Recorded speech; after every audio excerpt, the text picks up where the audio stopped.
এদিকে তাকান একটু, তাহলে আমার মনে হয় ক্লিয়ার হবে ব্যাপারটা। আমরা যদি আপনাকে এই জিনিসটা বুঝাই, আপনার কোমরের সাথে পায়ের সম্পর্কটা কি, এটা একটা সম্পর্ক।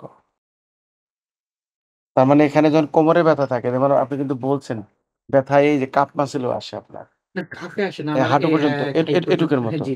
তার মানে আপনার নার্ভে কিন্তু ঝামেলা আছে। তার প্রমাণ ওই যে চাপা দেখলেন দুইটা হাড়ের মাঝে, ওখান থেকে নার্ভে চাপ লেগে এই পর্যন্ত শুরু ব্যথা আসতেছে। অনেকের কিন্তু এই পর্যন্ত আসে, আপনার এই পর্যন্ত আর হাঁটুতে আছে। এটার জন্য ৩ টা চিকিৎসা নিতে পারেন আপনি। প্রথম হলো ওষুধের চিকিৎসা নিতে পারেন। হ্যাঁ, দেখতে পারেন ১০ দিন ১৫ দিন দেখতে পারেন। আর কারেকশন নিতে পারেন, যেটা আমরা করলাম। আর অপারেশন করতে পারেন। তবে অপারেশনের কোনো চিহ্ন এখন আসে না, এইজন্য ক্রস দিলাম। ওষুধ যদি খান, আগেও যদি ওষুধ খেয়ে থাকেন, ব্যথার ওষুধ খাইছেন, ক্যালসিয়াম খাইছেন, ভিটামিন খাইছেন, মাসেল রিল্যাক্সেন্ট খাইছেন কিনা এরকম? একটা খাইছি আমি কিন্তু হাঁটুর ব্যথা হওয়ার পরে অনেকটা কষ্ট হয়েছে। তারপরে একটা খাইছিলাম। এমনি ব্যথার ওষুধ খাইছেন? না কয়েকটা ওষুধ খাইছি। খান নাই।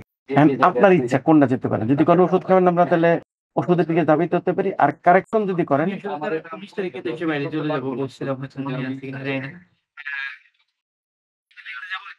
তো একটু ঠান্ডা বেশি, এটা নাকি ঠান্ডাটা আরো বেশি বাড়ে। ঠান্ডাতে নিশ্চিত বাড়ে। তাহলে আমার মতে একবারে ভালো হয়ে যাওয়াই ভালো। তাহলে সেক্ষেত্রে ৭-৮ দিন সময় দিতে হবে।